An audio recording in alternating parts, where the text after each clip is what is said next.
चला सगळ्यांना शुभ दुपार। आणि दुपारचे वाजलेले आहेत 12। आज आहे विनायकी चतुर्थी। तर सर्वप्रथम तुम्हाला विनायकी चतुर्थीच्या खूप खूप शुभेच्छा।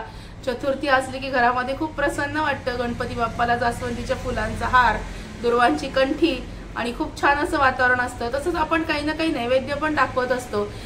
तर मोदक आपण दरवेळेस बाप्पाला दाखवतो किंवा पेढे आणतो आपण। तर म्हटलं आज काहीतरी वेगळा प्रसाद करूया। आम्ही अमृतसरला गेलो होतो एकदा। तर तिथे अमृतसरला सुवर्ण मंदिराच्या बाहेर कडा प्रसाद वाटतात। कडा प्रसाद इतका सुंदर असतो आणि इतका छान लागतो। तर मी तिथे बघितला होता कसा करतात ते। तर आज तीच रेसिपी मी आज तुमच्याबरोबर शेअर करणार आहे। तर म्हटलं गणपती बाप्पाला छान नैवेद्य पण दाखवणं होईल आणि रेसिपी पण तुमच्याबरोबर शेअर करणं होईल। तर चला बघूया कडा प्रसाद कसा करायचा ते अगदी सोप्या पद्धतीने। चला आता आपल्याला अमृतसरी कडा प्रसाद बनवायचा आहे खास गणपती बाप्पाच्या नैवेद्यासाठी। तर त्याच्यासाठी लागणारं साहित्य आहे हे बघा। हे साधारणतः 2 वाट्या कणिक घेतलेली आहे मी। 2 वाट्या कणिक आणि 2 वाट्या तेवढाच 1 वाटी गूळ आणि 1 वाटी साखर असं मी घेतलेलं आहे। आणि साधारणतः 1.5 ते 1.25 वाटी तूप घेतले, चांगलं साजूक तूप। जेवढी कणिक आहे तेवढी साखर पण तुम्ही नुसती घेऊ शकता, तेवढा गूळ पण तुम्ही घेऊ शकता। पण मी 2 वाट्या कणिक आहे तर 1 वाटी गूळ आणि 1 वाटी साखर अशा प्रमाणामध्ये घेतले। 1.5 ते 1.25 वाट्या त्याच्यामध्ये साजूक तूप आहे। चला बघूया आता कसं करायचं ते। आणि हे जे दूध तुम्हाला दिसतंय ना इथे ठेवलेलं, तर ते दूध आणि पाणी एकत्र करून मी थोडासा त्या प्रसादाला शिपका देण्यासाठी ते दूध आणि पाणी ठेवलेलं आहे। पूर्ण दूध पण तुम्ही घेऊ शकता, पण मी दूध पाणी एकत्र केलंय कारण मग त्यांनी छान प्रसाद मौसूत आणि लुसलुशीत होतो म्हणून। आता आपण कढईमध्ये तूप टाकून घेऊया।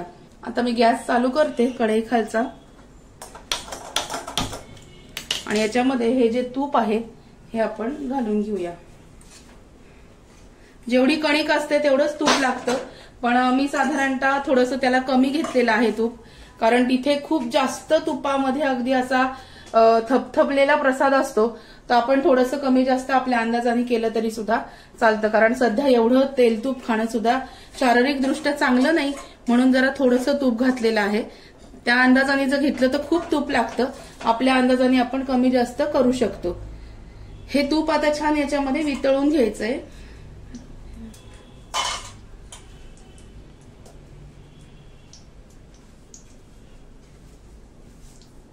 तूप वितळायला ठेवलंय, तूप छानपैकी वितळून घेऊया। अमृतसरला जेव्हा तो प्रसाद तिथे बाहेर वाटतात, जे सुवर्ण मंदिर आहे तिथल्या प्रसादाची जी चव असते ती अतिशय सुंदर असते। आणि त्याच्यासाठी जी कणिक लागते ना ती थोडीशी जाडसर दळलेली लागते। मी आपली रोजची नॉर्मल पोळ्यांची जी कणिक आहे तीच घेतलेली आहे, पण त्याच्यासाठी जी कणिक लागते ना ती थोडीशी जाडसर लागते दळलेली, पण मी हीच घेतली आहे साधी, कारण एवढी 2 वाट्या कणिक दळून कोणी देणार नाही आपल्याला, म्हणून मी आता आपली घरातलीच कणिक घेतलेली आहे। चालतं, तूप सुद्धा तुम्ही तुमच्या अंदाजाने कमी जास्त करू शकता, अगदी तेवढंच तूप वापरलं पाहिजे असं काही नाहीये, पण त्या प्रमाणात जर क्वांटिटी आपण घेतली तर त्याची चव तशीच लागते म्हणून। आणि तूप याला साजूकच लागतं। तुम्हाला जर वनस्पती तूप वापरायचं असेल तर मग निम्म वनस्पती आणि निम्म साजूक असं तुम्ही वापरलं तरी सुद्धा चालेल। आता हे तूप छान वितळायला थोडासा वेळ लागतो कारण फ्रीजमध्ये होतं। हे छानपैकी वितळून घेऊया। दरवेळेस मोदक पेढे आपण आपल्याला खायला रोज काही काही वेगवेगळं करतो, कधी कधी बाप्पाला नैवेद्यालाही केलं तरी काय होतं, म्हणून म्हटलं आज गणपती बाप्पाला आपण वेगळा नैवेद्य काहीतरी करूया। तर माझ्या मिस्टरांना शिऱ्याचे प्रकार खूप आवडतात, तर म्हणून म्हटलं की चला आज कडा प्रसादच करूया, नैवेद्य पण होईल, त्यानिमित्ताने घरातही सगळ्यांना टेस्ट घेणं होईल। तूप छान वितळलंय, गॅस बारीक करायचा, हळूहळू हे पीठ याच्यामध्ये घालायचं आणि हे छान मस्तपैकी हलवायचं। याच्यामध्ये गठळ्या होता कामा नये, हे छान असं मस्तपैकी हलवून घ्यायचं आणि भाजून घ्यायचं पीठ या तुपामध्ये छान।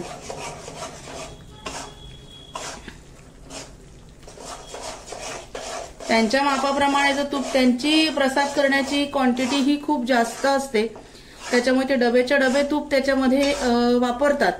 पण आपल्या दृष्टी आपण आता शारीरिक दृष्ट्या एवढं तेल आणि तूप खाणं चांगलं नाही, त्याच्यामुळे मी जरा बेतानी वापरलंय. हा छान याच्यामध्ये प्रसाद कणिक जी आहे ना ही मस्तपैकी भाजून घ्यायची. छान अशी खमंग कणिक याच्यामध्ये भाजून घ्यायची. खूप जास्त काळपट रंगावर भाजायची नाहीये.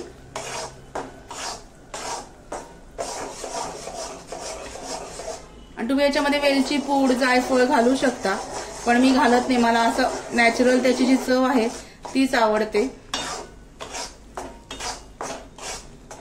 मस्तपैकी आता ह्या तुपामध्ये कणिक भाजून घेते छान.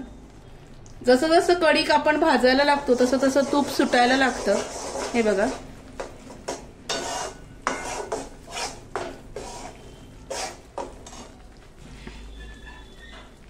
आणि शेवटी प्रसादाची चव ही वेगळीच लागते. तुम्ही कितीही काही केलं तरी प्रसाद हा प्रसादच असतो आणि त्याची चव वेगळीच लागते. हे बघा आता छान कणिक भाजली जाते. कणिक भाजायला लागली ना की ती फुलते आणि अशी थोडीशी छान मोकळी मोकळी व्हायला लागते. ही कणिक आता छान तुपामध्ये खमंग भाजून घेऊया.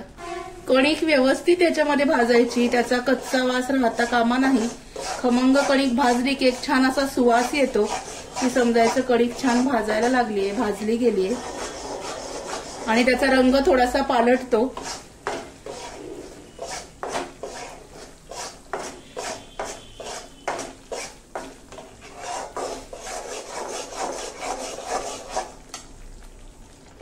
हे बघा कणिक छान भाजली गेलीये, मोकळी मोकळी व्हायला लागलीये. बघा छान खमंग कणिक भाजून घ्यायची. त्याचा एक छान असा मस्त सुवास येतो कणिक भाजल्याचा. हे बघा आपली कणिक खूप छान भाजली गेलीये आणि तिचा रंग बदललाय. छान भाजली गेलीये कणिक. आता काय करायचं, हे जे दूध आहे, दूध पाणी आपण जे एकत्र केलेलं आहे, हे दूध पाणी आपण हळूहळू याच्यामध्ये टाकणार आहोत. बारीक गॅस करून, नाहीतर थोडा गॅस बंद करायचा आणि हळूहळू टाकायचं, नाहीतर ते उडतं. हे बघा तुम्हाला दाखवते. हे बघा असं हळूहळू टाकायचं आधी आणि मग ते हळूहळू हलवायचं. हळूहळू टाकायचं, हळूहळू हलवायचं. हे बघा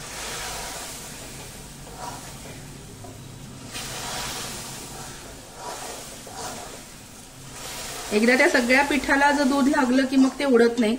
हळूच मी टाकलंय, कसं उडतंय सगळं, ओटा मग खराब होतो. म्हणून बारीक गॅस करायचा. लागलीच आपल्याला याच्यामध्ये ही साखर आणि हा गूळ घालून घ्यायचंय आणि मस्तपैकी परत एकदा हलवायचं. हे माझ्याकडे गूळ पावडर होती ऑर्गॅनिक, ती गूळ पावडर मी वापरली. हे बघा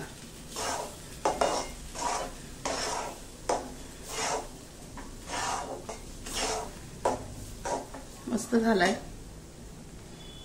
हे बघा साखर आणि गूळ घातल्यानंतर साखर वितळायला लागते, गूळ मेल्ट व्हायला लागतो, प्रसाद थोडासा छान लुसलुशीत व्हायला सुरुवात होते. हे बघा किती सुंदर झालाय. आणि तुमच्याकडे जर अशी तुम्ही खास कणिक जाडसर दळून आणली तर तो प्रसाद तर खूपच छान होतो.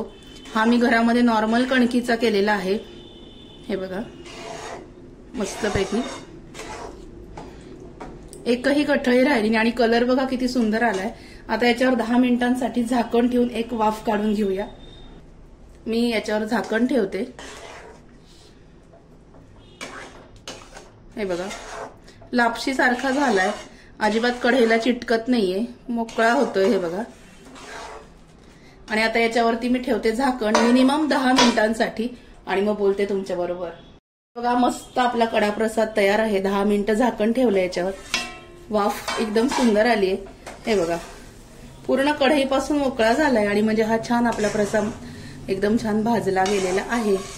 कढईला बघा काय दिसतंय तुम्हाला, काहीच नाही. बघा सगळी कढई इतका छान भाजला गेलाय.